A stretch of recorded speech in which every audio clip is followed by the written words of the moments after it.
Welcome to the Israel Guys and the Land of Israel Network, where we believe that in a world of anti-Israel propaganda and Jew hatred, you should have a direct connection to the land and people of Israel. So happy to have everyone with us today.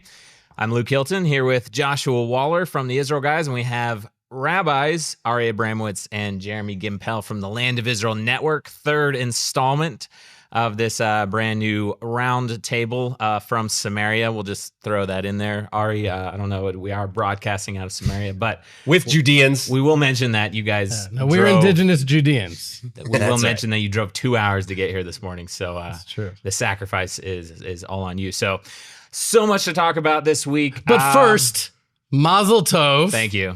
Baby boy. The reason I wasn't here last week, yes. Yeah, thank you. We won't mention that you guys happened to go very viral without me.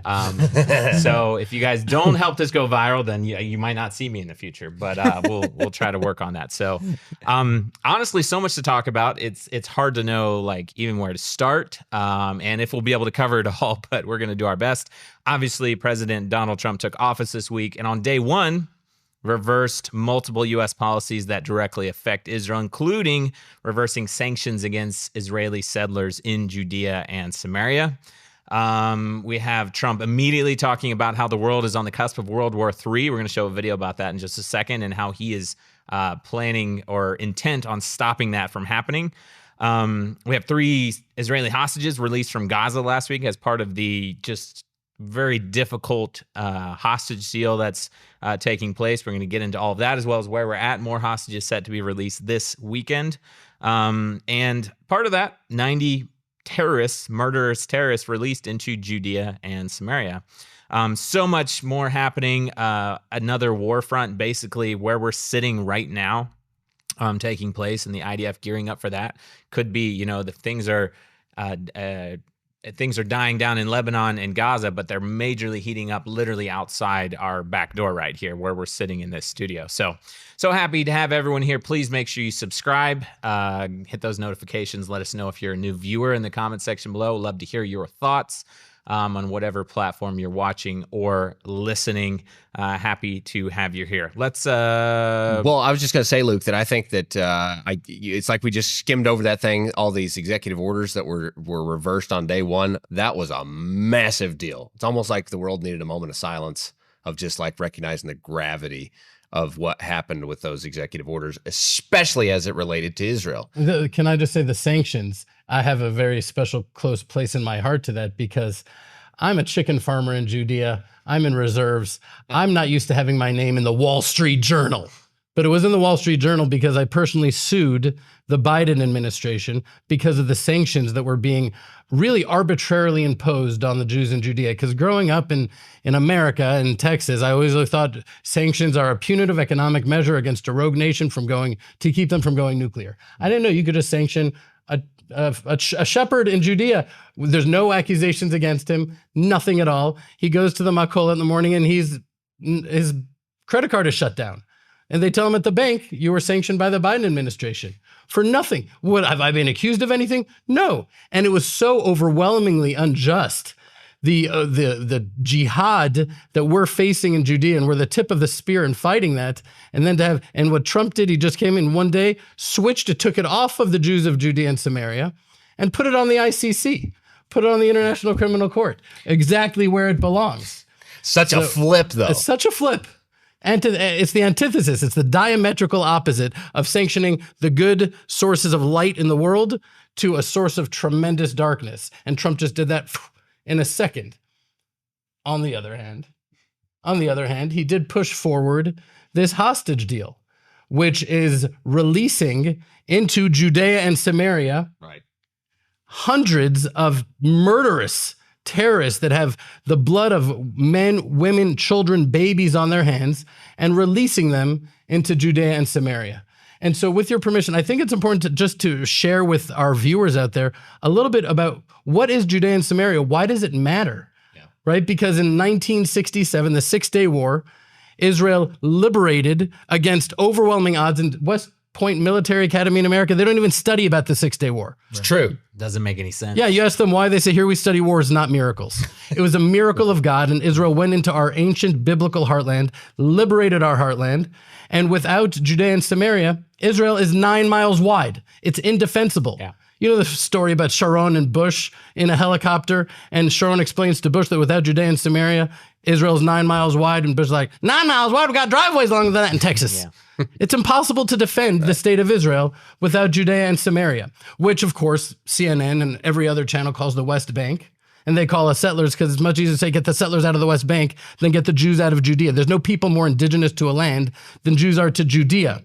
And so we are on the tip of the spear in defending not only Israel, but the entire free world against the global jihad.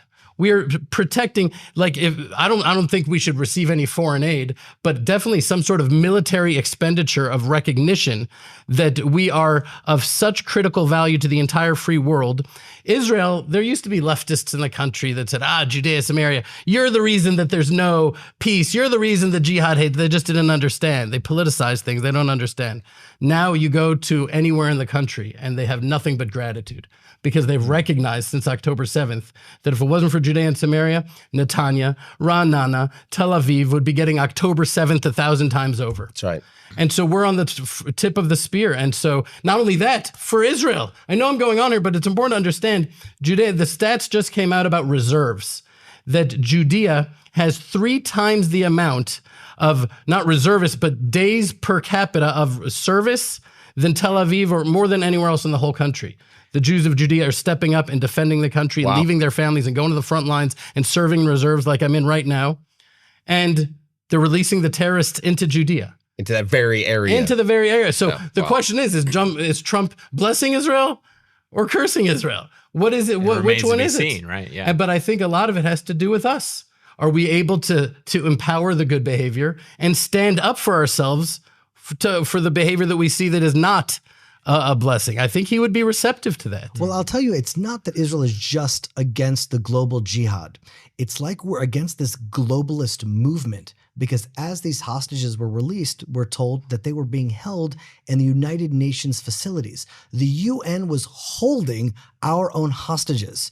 The United Nations, not one aid worker was able to report that hostages were being held there. It's not just using their facilities. It means all of the aid workers were involved in actually holding our own hostages.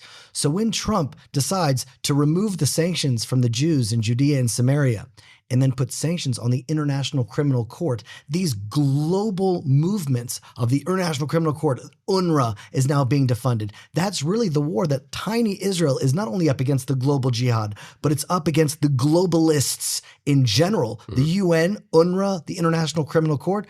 And it seems as though there is a new sheriff in town. He's defunding UNRWA. He's said numerous times that he wants to develop the United Nations Plaza into another Trump hotel.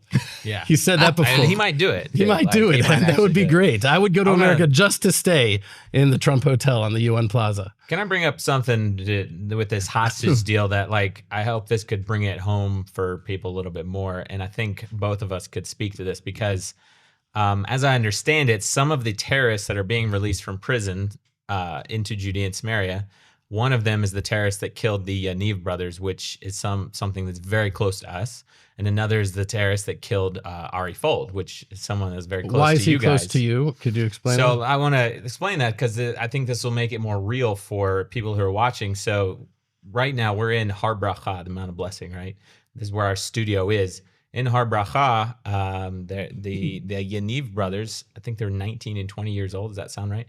They were driving through the town of Hawara, which is literally 5 minutes from where we're sitting right now, and were shot point blank range.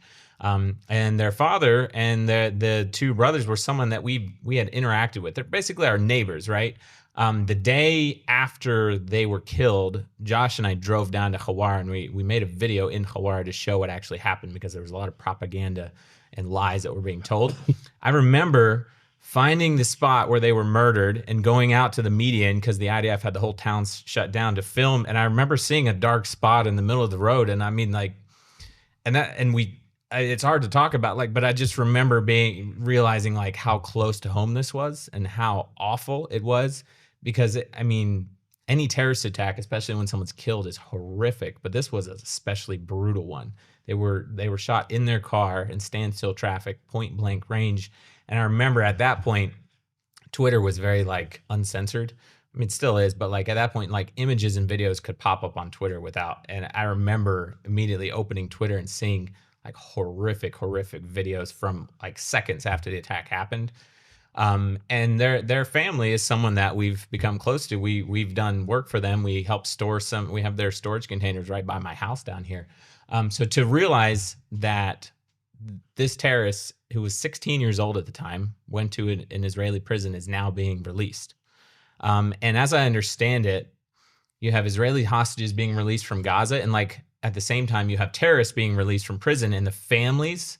So that, meaning the Yaniv family, they will get a call like the night before saying, by the way, your son's murder is about to be released tomorrow. We just wanted to personally let you know. Like, what does that say? And maybe you guys can speak to this, and please speak to Ari Fold's murder as well, because he was somebody that you guys were close to, as I understand it, and it happened in Judea, minutes from where you live. You know, Jeremy said last week that this hostage deal, is not only incentivizing taking of hostages, but it's also incentivizing murder.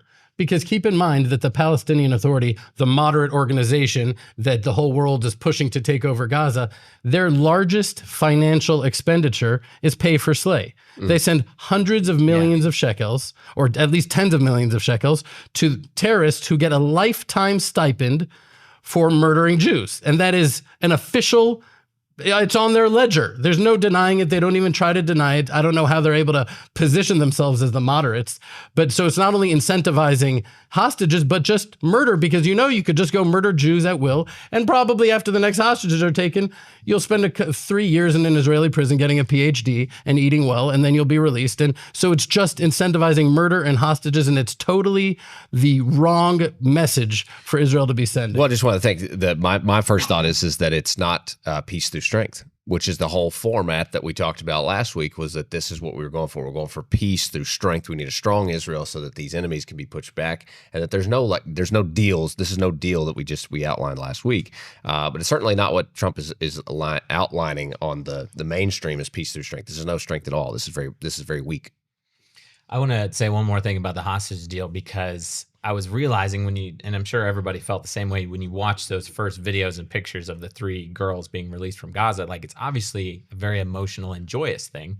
But like I was just saying, like for people to actually realize, you have these girls' mothers and fathers getting a phone call the night before saying, all of a sudden, your daughter's being released from Gaza. And that's like the most joyous moment of your life. Then you have families like the Ari Fold's family and the Yaniv family that's getting a phone call at the same time saying the person who murdered your children or murdered your father or your husband is being released. Like, this is a very conflicting emotion to have for Israel. And you guys can tell me what you think about this, but like I realized watching the videos of the hostages being released, like we need to separate these two things, because like I want to rejoice and like not belittle the fact that we have 471 days these girls are in captivity and they're actually released, and they're alive, and they've survived a year and a half. But I want to like separate these two things and not equate one to the other, because one is so horrific and the other is so joyous. But I guess curious to hear your thoughts on that. And I guess the other question is there any like silver lining in this deal? Like, is there any positive outcomes that we can see? Well, the only positive outcome is that there are 3 girls that are released from captivity. But it's not only peace through strength. It's fundamentally flawed that we are selling out the future for immediate gratification. And that will boomerang back at us without a doubt. And when we don't have vision for the future and principles that we're working by, and it's just a pragmatic deal, if we do this, then we'll get that. That's kind of just kicking the can down the road. And eventually, October 7th is right around the corner. We're now releasing more terrorists into the streets. How many times does Israel have to make the same mistake over and over again? So on one hand, it's so conflicting because we're so happy that those girls are home. But on the other hand, I see the disaster just around the corner. Yeah, the idea of pidyon shvuim, of rescuing hostages, of redeeming hostages, is of paramount value in Torah thought, in Jewish consciousness, as we're aware of, to the degree where we're not even able to restrain ourselves. We broadcast so much that Hamas themselves are like, okay, we'll give you 3 girls, give us hundreds. You know, like the equation that they themselves make as they recognize how critical this is for us. But even from Talmudic times, thousands of years ago, the sages said that exceptions needed to be made you can't pay exorbitant prices because it just incentivizes future kidnapping. And I also want to stress a point that there's this false binary that is created where the people tend to do this in their minds. It's either this or this. Well, if you don't want to free those girls, the joy that I felt at seeing them reunited, there wasn't a dry eye in the country. But on the other hand, it doesn't mean we need to release them. It's the idea of strength instead of weakness. Like this hostage deal is just weakness in exchange for hostages coming home. And what you're saying is strength, which is ironically like Americans in the Western world doesn't understand it, but that's how the Middle East operates. Yeah, and it's all, as Jews, we're Rachmanim b'nei Rachmanim, merciful, the children of merciful. Like we cured Sinwar's brain cancer when he was in an Israeli prison. He saved his life. And he was released. And then he was released, and that's what he did. And so it's just so unbelievable to me that it's actually, what do they say? Is it stupidity or insanity to repeat the same thing again and again, expect different results? It's like, are we insane that we're doing this? Because the truth is, like, I think I discussed, I'm a medical clown. I go to hospitals to make kids laugh. And I don't care if it's little Moshe or little Mohammed. Like, I love humanity. I love all people. My prayer is for global peace and love and for them to open their eyes and realize we're brothers. But if we need to do what we need to do, we need to be able to have the gevura. We need to be able to have the inner strength to fight against evil in a real way. Well, I want to say something to that. It's not just inner strength to fight against evil. Here's the reality. President Trump is the greatest political comeback story in history. They tried to assassinate him. They tried to impeach him. They tried to arrest him. The media tried to destroy him, and he won over the country. And right now, he feels like he can do anything.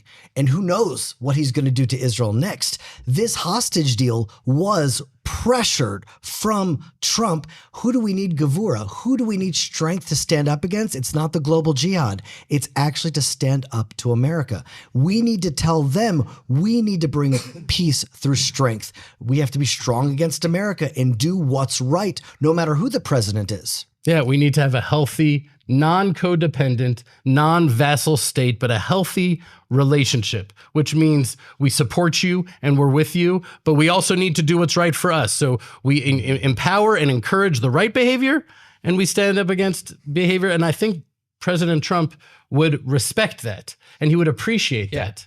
Talking about Trump, there's a lot of videos coming out, obviously, with these like big bombshell moments that are happening. It seems like every other minute at the White House now of like, whoa, doing whatever political thing that's happening across the globe. But this video talks about the situation, a big global situation that I think we should. This is right in line with what we're talking about. Let's watch this video, and then Jeremy, I think I'm really wanting to hear your comments on this. I will end the war in Ukraine. I will stop the chaos in the Middle East, and I will prevent World War III from happening. And you have no idea how close we are. How close we are to world peace or to World War III. I think he's saying World War III. I'm in agreement with you. And no, that's what he's saying. It's clear, right? He's giving an inaugural speech. He's saying, this is where the past administration has got us. We're so close to World War III because of them. And I'm going to pull us out of it. That's what he's saying. Well, his first discussion with a foreign leader was with Crown Prince Mohammed bin Salman from Saudi Arabia. His eyes are clearly focused on the Middle East and Israel, and there are ideas that are being thrown out there, relocating Gazans to Indonesia. Australia just put out some sort of declaration that they're handing out visas now to Palestinians as well. The United Arab Emirates minister was sent to Dubai to meet with them to talk about helping rebuild Gaza. We just have no idea what this man is going to do. And if we don't do the 3 S's, we're going to lose: security, settlement, and sovereignty. That's what needs to be done. 3 S's. We need to do that in Gaza. We need to do that in Lebanon. We need to do that in Syria. Because Trump has voices now. There's Witkoff that literally said Qatar is doing God's work as he's negotiating for the terrorists, where Qatar funded the terrorists, held onto hostages, released a few of them, and they're doing God's work. That's literally doing the devil's work. And that voice is in Trump's ear. You mentioned someone, you said that he's the minister of what? Michael Domino. He's Michael Domino. Deputy Assistant Secretary of Defense. What did he say? Of the Middle East. So, well, he's saying that it's more of like a Rand Paul kind of idea where we need to back out from the Middle East. He actually said that that the Middle East holds minimal to non-existent vital interest for America. Well, so I would actually like to encourage that behavior. Stay out of don't force hostage deals upon us. Don't make us do things. And I think that we can mold President Trump's position on Israel by decisive action. If we take action and we do what needs to be done, then he will give us a ruach gabit, you would say in Hebrew, wind in our sail. But we have to be decisive. We can't wait to hear what he wants and then sort of navigate through that path, because it seems like Benjamin Netanyahu is the right winger, but he's really like a sheep in wolves' clothing. He doesn't ever take decisive action and stand up against any administration. And so right now, hopefully, it seems like he's not able to finish the job. And that is the hallmark of King Saul. And what happens after King Saul, who couldn't finish the job wiping out evil? King David is the next one to come. So we are really on the cusp of something marvelous and wondrous in the Middle East. I want to just make a point here, and I need to make it right now because it goes right with that. What disturbed me about that video was, I'm going to do. And if he just said right before that, God willing, or with God's help. But it seems like he has a little bit of a God complex there. And during these times, I think that wherever there is an Achilles heel, a weak spot, that is going to come out and to be exposed. And when will Trump turn against Israel? Not because to turn against Israel, but his ego is so inflated that if he determines that it's something in his interest or America's interest and it's not in Israel's interest, he's going to go with that, as any leader should, as our leader should as well. And one thing he's talking about pushing is the Abraham Accords. Right? And so it was a beautiful thing, and it was unfolding beautifully. But there is a prophecy that I want to share from thousands of years ago, which the absurdity of this prophecy even being uttered before any of the events of today happening. But here's what it says. It says, Rabbi Yitzchak said, the year in which the King Messiah is revealed, all the kings of the nations provoke each other.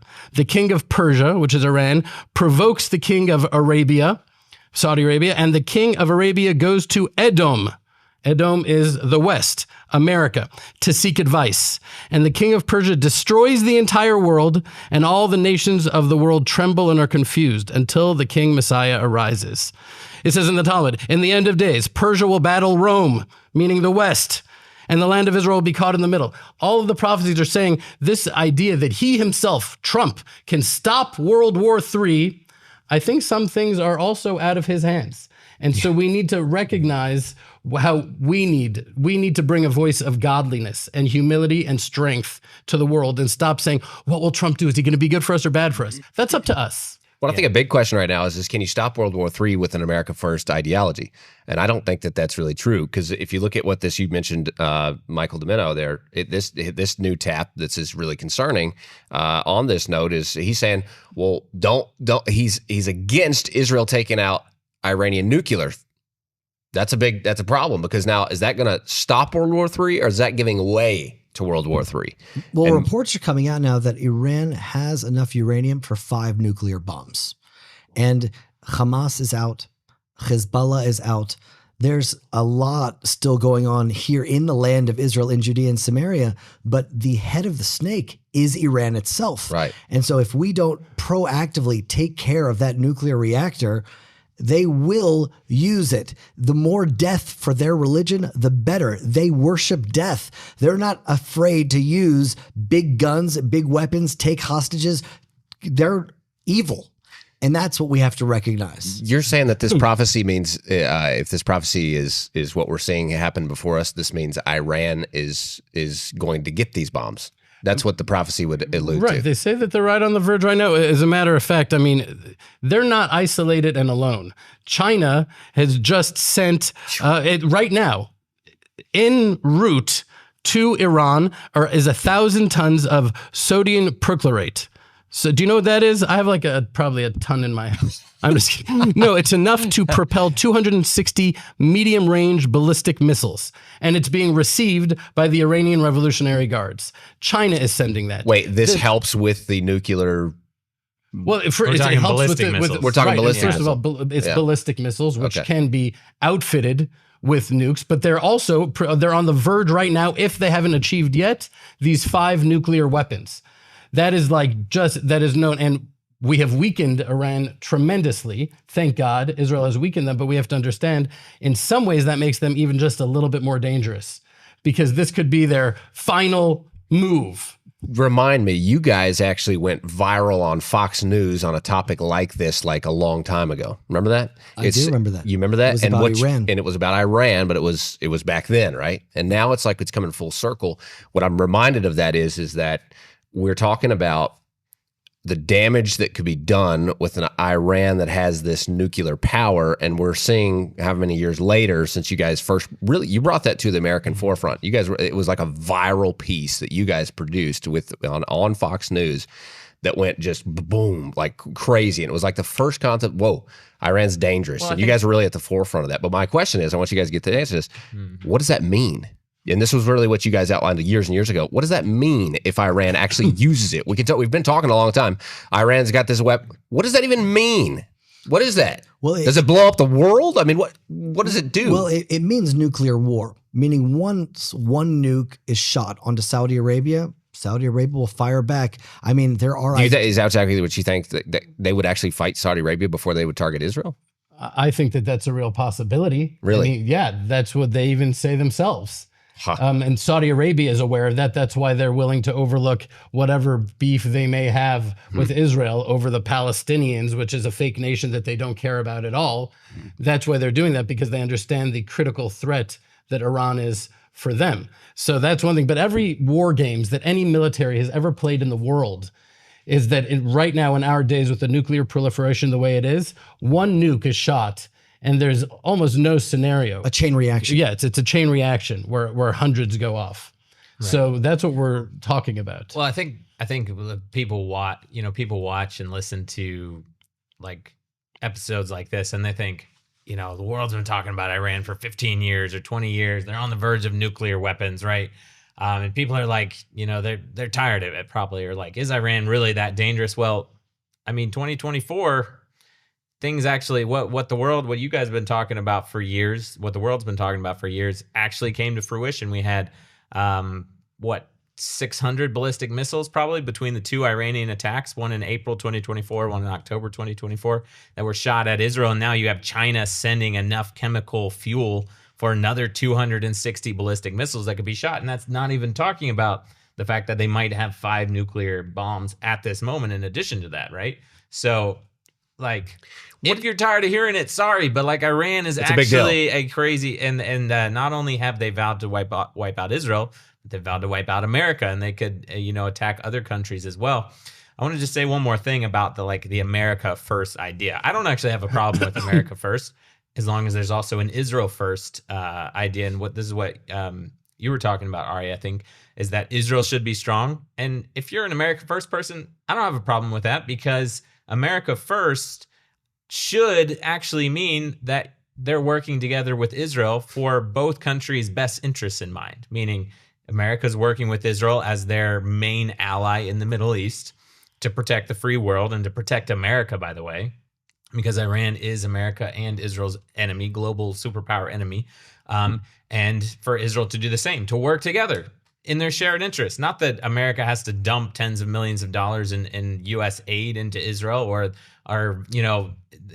that's fine, right? But as long as America's standing strong on their feet and making decisions that are good, Israel's strong on their feet and making decisions that are good for Israel, no matter what America says, and America has shared interests in helping Israel when it's good for Israel and good for America. Well, there is a light of hope that President Trump just redesignated the Houthis as a terror organization. Yep. He reversed Biden releasing them from the list, which seems like America first, like, no one's a terrorist. Let's not get involved.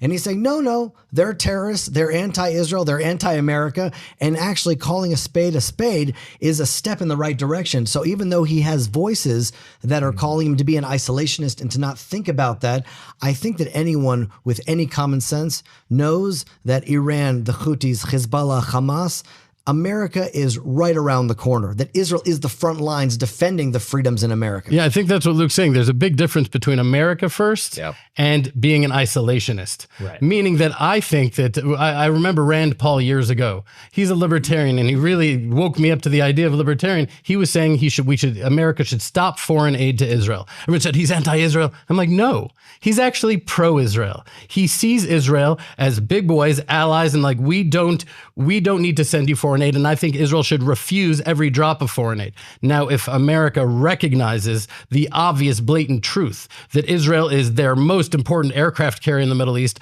with intelligence executing more on the America's terror list in the past 3 months than they have in the last 30 years, that we are the tip of the spear in their battle, then they can redesignate that foreign aid as a military expenditure. And then I would be willing to say, okay, we'll take those weapons, but not as foreign aid. We don't need the foreign aid. It's crippled us psychologically, emotionally, spiritually, and militarily because we've stopped producing our own weapons, which we became acutely aware of in October 7th under the Biden administration with their weapons embargo. We believed so much that America was always with us that it became like an idol in our mind. And as God always does to the nation of Israel, whenever we have an idol, it is taken and smashed over our heads, which is why it's so important to me that we do not allow Trump to become an idol.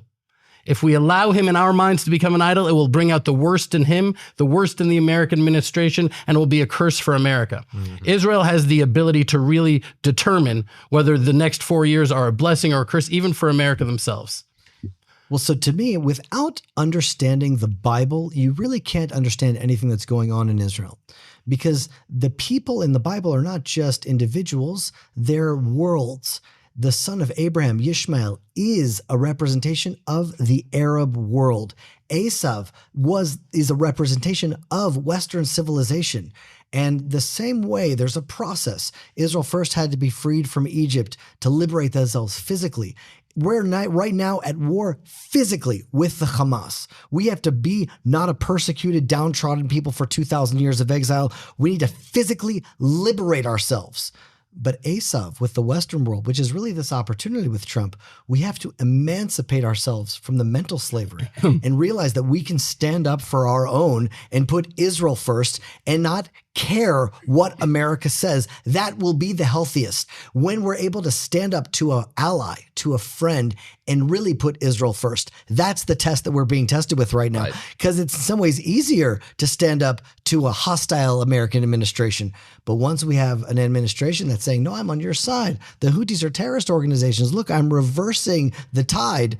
Then we need to really be able to stand for truth and stand for our own sovereignty in the land of Israel. Well, on that exact thing, I think we'll play this video that Trump, another one of those big, whoa, what is he coming up with now on Gaza? And we're talking about your 3 S's is exactly right.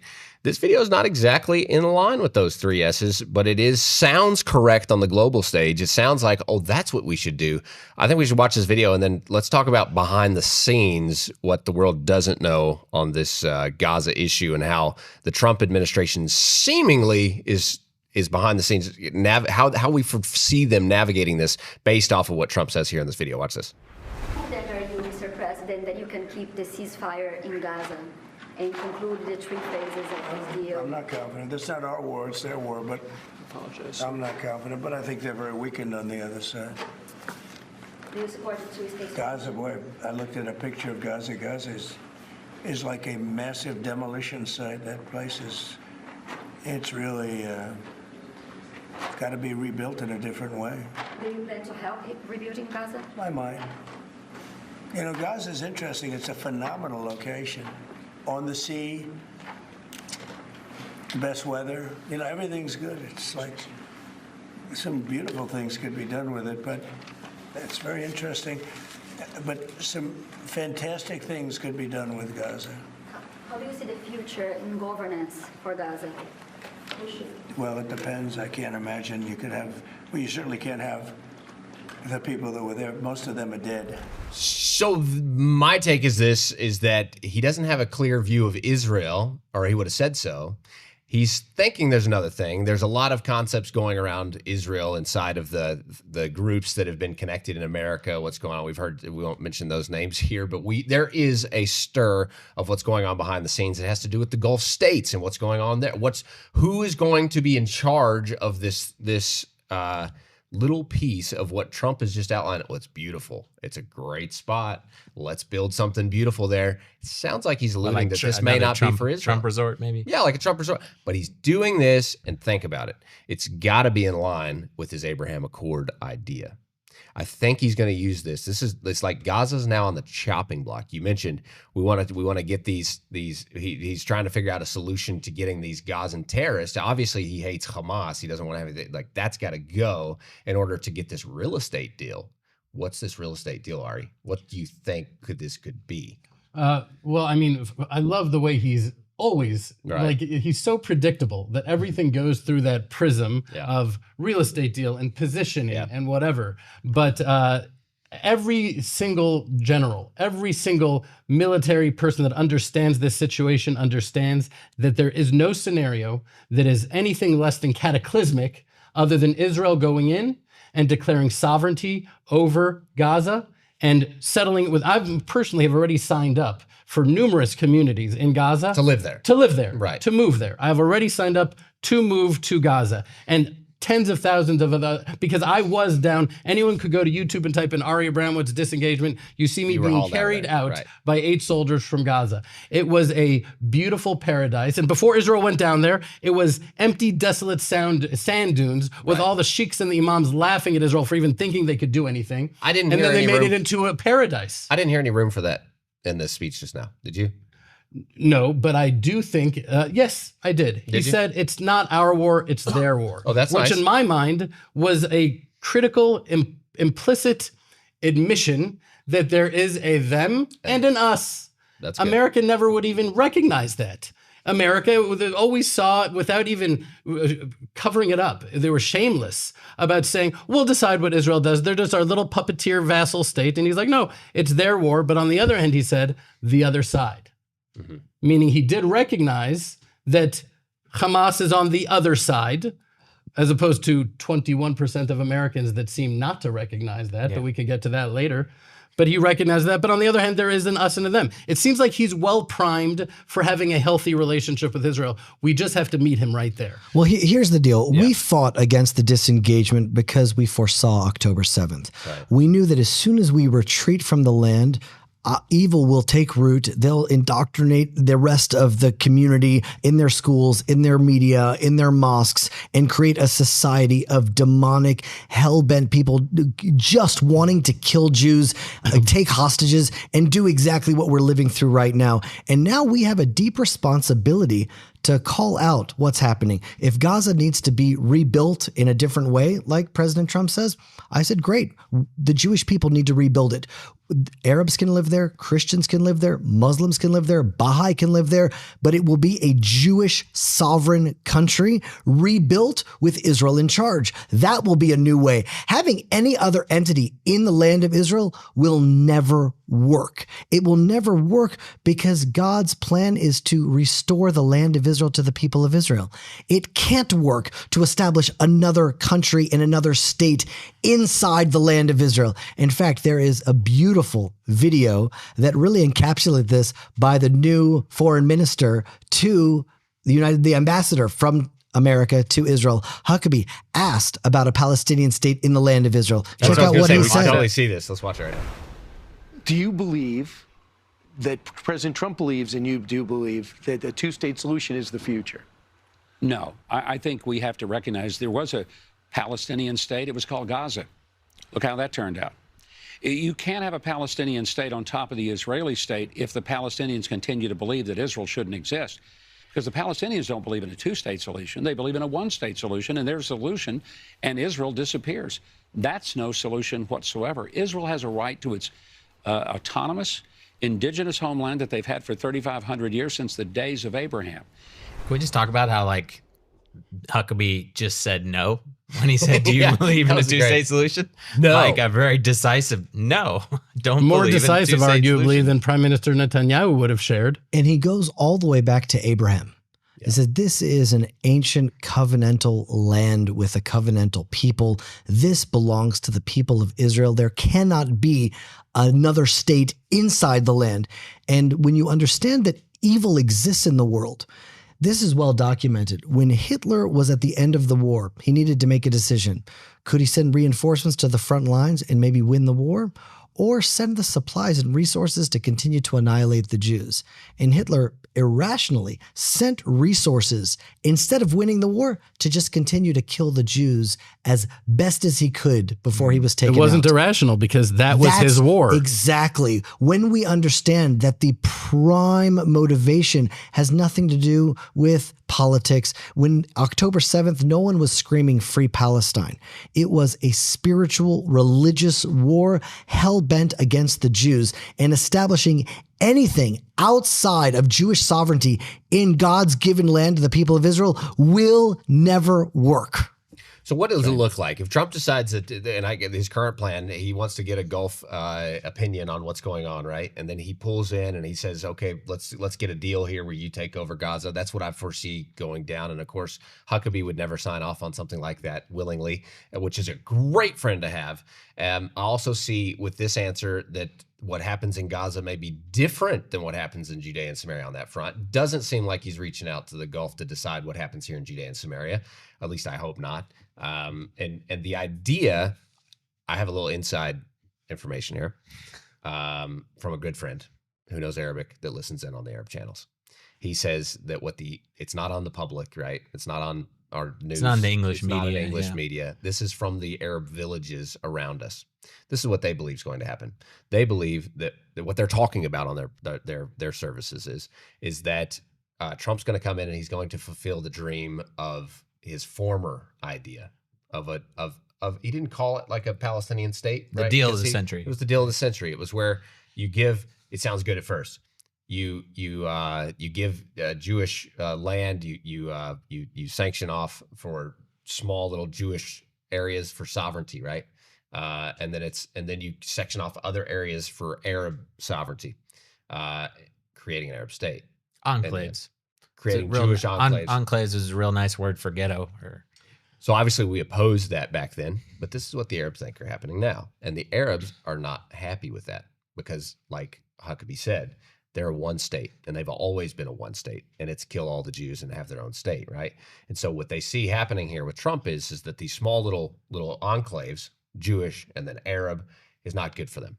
And so it's not what they want, and it's not good for them, even though we say, of course not. This is one land of Israel. We're one state. We're one Jewish state. That's what we're all about. And I could foresee, and what's happening on the Arab media to finish that off is they're actually leaving in mass, which is a really fascinating thing to watch. The Allenby It's also something that crossing. nobody's ever hears about in the media. Like, you never hear the Arabs living in Judea and Samaria are leaving, and they have been leaving for years. They're flooding across the Allenby crossing right now.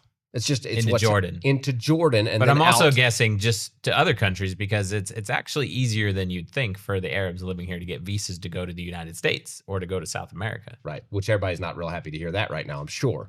But Sorry, this is guys. another reality of what's Unfortunately. actually happening on the ground that actually affects what Huckabee's talking about here. What's going to happen with these areas that are big question marks? Gaza, Judea and Samaria, the big, huge operation that's now moved into Jenin and these surrounding areas. This is really a critical point, and what's happening on the inside that nobody's talking about is there's mass. The Arabs are actually leaving en masse. What they wanted to do in Gaza that the world locked them in on, right? Nobody would allow the Gazans to leave Gaza, and they wanted to. That's the injustice that the world You can't blame actually them. said, Israel, you're to blame. No, Israel have was no- hoping that they could leave this war zone while they eradicated Hamas, and the world refused to allow them to go through Egypt, right? Egypt they know they have no refused to open future. the gates. Palestinian Authority, they know they have no future under the PA. They have no future under Hamas, Palestinian Islamic Jihad. So if there, any Arabs that have common sense, or if they just want to, have a life, they know that will never happen under the PA or under Hamas in Gaza. I want to say one more thing on the whole idea of what's going to happen in Gaza or Judea and Samaria. That's, probably controversial, but if you guys haven't figured out that this is a controversial show, then you haven't been watching very long. And that's the idea of what you were talking about, Ari, that Israel should be the ones to resettle Gaza and establish sovereignty there. And that is that if you look at Israel's history since 1948, everything that Israel has touched in Israel, Judea and Samaria, Gaza, Jerusalem, East Jerusalem, anywhere they've touched, Sinai, it's flourished. And it's brought prosperity for everybody, whether you're Jew, Arab, Christian, whatever, whoever it is, there's been only prosperity. The settlements on the Sinai Peninsula, beautiful communities, Gush Katif, amazing world-renowned greenhouses, right, and agriculture, Judea and Samaria, everything that's flourished here. If you talk to the early settlers from the 1970s that came to Judea and Samaria, they talk about how when Israel came in after the War of 1967, there was like the 19 years that Jordan spent controlling the so-called West Bank. Jordan didn't bring in electricity. They didn't bring in water. They didn't bring in hospitals. Israel did that. So for 19 years, the Arabs that were here lived in poverty and squalor. Israel came in and brought in electricity and water, and they established hospitals, not for the Jews, but for the Arabs in these areas. They brought prosperity. So as controversial as it sounds, for Israel to declare sovereignty in Gaza, for them to declare sovereignty in Judea and Samaria, East Jerusalem, that will only bring prosperity for anyone who lives here. The only land for peace plan is give us our land and we'll bring law and order, peace and prosperity. That's really the only thing that makes sense. And what's happening now, the chief of staff that's soon to resign because of the failure of October 7th, Herzl Halevi, said that the next front of the war now is moving to Judea and Samaria, meaning Gaza and Lebanon, they're quieting down, and the war, the front, the chazit of the war, the heart of it is now moving to the heartland of Israel. And that's really I can tell you from being in reserves in Judea right now that is not an abstraction. That is a reality. And we are receiving, or I feel like I can say this because it's important that all of our enemies know that we are on a very high level of readiness and alertness. And we are not like the left-wing Jews that were in these peaceful, cohabiting villages in the south near Gaza. We are Judeans and we are ready to go. And if you want to declare jihad and to murder Jews, I'll send you a picture. Okay, come in. I want to meet you personally. And the Jews of Judea are ready to fight, and we just need to be unshackled.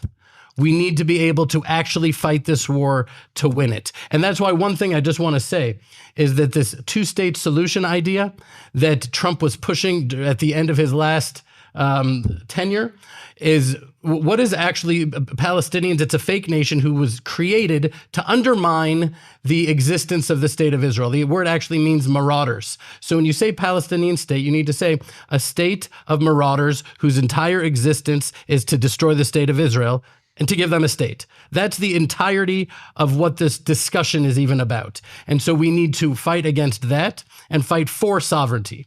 Not just sur mera, not just staying away from evil, but as Proverbs says, asetov. We need to do good, bring light. Well, can I predict something really quickly?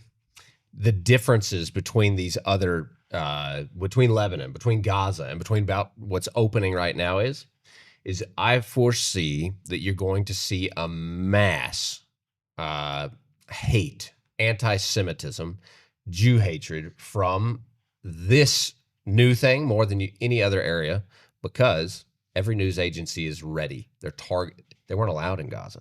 I mean, there was a few that would have their Arab that was there, but it was closed a lot. There was a lot of closed. Here in Judea and Samaria, it's open, and you're going to see the hatred for Jews increase massively. We just saw this new stat that Harvard did where 21% of Americans support Hamas.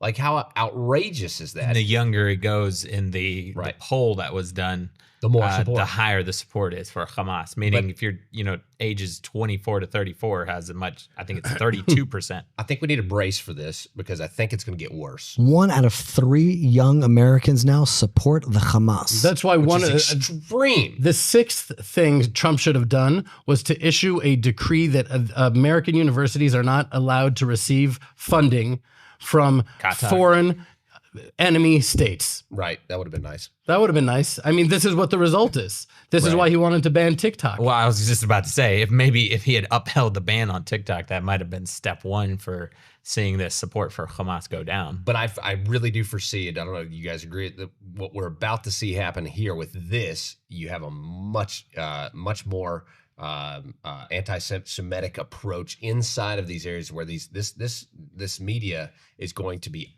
awful against Israel because they're misrepresenting. The narrative is completely off. They're saying we're the indigenous, and it's falling on ears that believe it.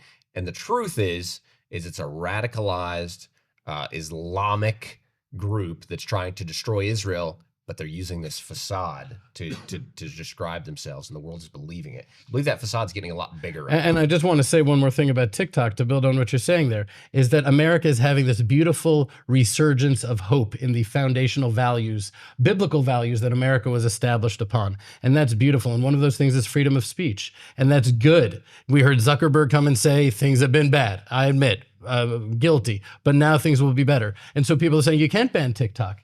What about freedom of speech? Freedom of speech applies to Americans, not to a foreign government. Right. China determining the algorithm that is poisoning America's youth to the degree that kids need to go through this, and everybody's buying it because they're so overwhelmingly indoctrinated by the hours and hours of the addictive element of TikTok. They need to cut that out, and they need to say that we're not going to allow a foreign government. We see China sending 1,000 tons of this sodium percolate to Iran to bomb Israel with. We see where their interests are. America has to step up to that. Yeah, and I think we see the war in Lebanon with Hezbollah has pretty much quieted down now. Remains to be seen if that will be upheld. The war in Gaza, it's like 50-50 at best right now, right? Whether this hostage deal is actually going to continue for the next month or two. Most people think it's not going to be upheld, but at the moment, the war quieting down in Gaza. Judea and Samaria, it's kind of escalating. I mean, there's been a major operation that has looked like a war in Jenin, which is not that far from where we're sitting right now in Samaria. We're talking about airstrikes and the military going in full force to uproot terror. Here's another difference that I just want to say quickly. I know we're going to wrap up, but literally these guys are so backward. They're so primitive. They're creating handmade bombs. They're creating these. We had a drone land not so far from where we're sitting right now. It was just a regular drone with they had this like electrical taped bomb, homemade bomb connected to it.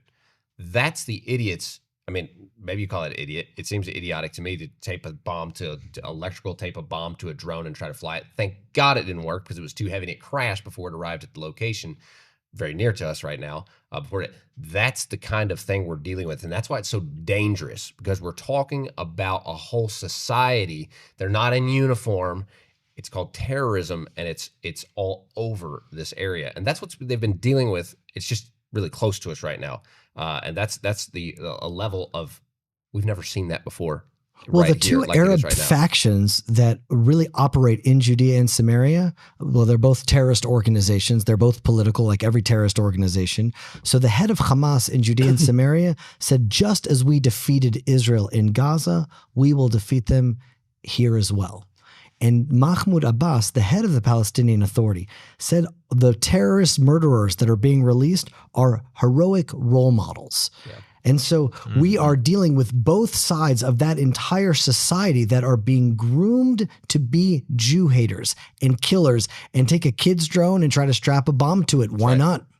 Yeah, they're being emboldened. They're being emboldened. We just saw the Ayatollah just sent out on Twitter, right? He said 3 words: Gaza has won. Gaza has won. They think when we cut a deal with them, when we shake hands with them, when you have any pact with them, like, well, they must have won. Why? Because they're projecting. Because otherwise, why would we, if they didn't win, why would we strike a deal? Right. Why would we even do that? They would never do such a thing. That's correct. Yeah, I think as we wrap up, I think it's very important for everyone to be very clear on something. There's no difference between Hamas, Fatah, Hezbollah, Palestinian Islamic Jihad, whoever control these groups that control Gaza, control Judea and Samaria, Lebanon, whatever it is, there's no difference. They all want the same thing, the eradication of the Jewish people, the destruction of Israel, a one-state solution, because we went into the Arab mayor's office from a village locally here, and there's the state of Israel with the word Palestine written on it right next to his desk. Like, that is their goal. From the river to the sea, Palestine will be free. So I think it's important for people to know there is zero future for anyone, Jew, Arab, Christian, whoever it is, in any of these areas, under any of these terrorist groups. There's an amazing, bright future if Israel comes in, because that's the record that Israel has. 100% of the cases, 100% of the time. Israel is in control. Israel is sovereign. Peace and prosperity for everyone. I just want to take what you said one step further. The one state that they want isn't here in the Middle East. The one state that they want is the global caliphate. All those organizations that you mentioned are all the same, because they're all fighting for the same thing.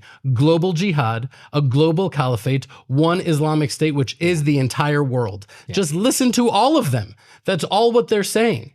And what is Israel here to do? We're actually here really to do the opposite. From the entire world will be filled with knowledge of God as the rivers cover the sea. We need to be teaching Torah, teaching the Bible, teaching the beauty and the sanctity of life. If we're not broadcasting truth, that void that we're leaving empty is going to be filled with the darkness of the global jihad. This is also a spiritual war, and we need to recognize that and step up and be the nation of Israel that we were created to be. So I want to end with a little Torah then. That's inspired me. And so the story of Israel is we were enslaved as a family, and then the Egyptians began to persecute us, afflict us, enslave us. And the verse says, as we were persecuted and afflicted, we grew stronger and stronger. And in 2024, Israel was second in the world of investments in startups. $10 billion came into Israel. Under the war and the affliction and the persecution and Hamas and hostages, Israel continues to grow stronger every day. And that's really the hope, because there is this global caliphate, global jihad. Israel is here to save the world. And every year we're getting stronger and stronger. Just like when we were persecuted in Egypt, soon we will be liberated and hopefully liberate the world with us. Amen. Strong Israel equals a strong world. Guys, did we cover everything? I think so. Guys, thank you so much for being with us. I do encourage you, subscribe to the Israel Guys, subscribe to the Land of Israel Network, wherever you're watching or listening, and also check out the work that these guys are doing, the Land of Israel Network, the Land of Israel Fellowship. Landofisrael.com. At the landofisrael.com. We'll put the link in the description below. You can also check out the work that the Israel Guys are doing, new shows, new content all the time, and let us know. We want to hear you guys' thoughts about today's episode. Coming to you third week in a row, every single week. Happy to have you guys with us. And I completely forgot my outro, but we'll be back next week.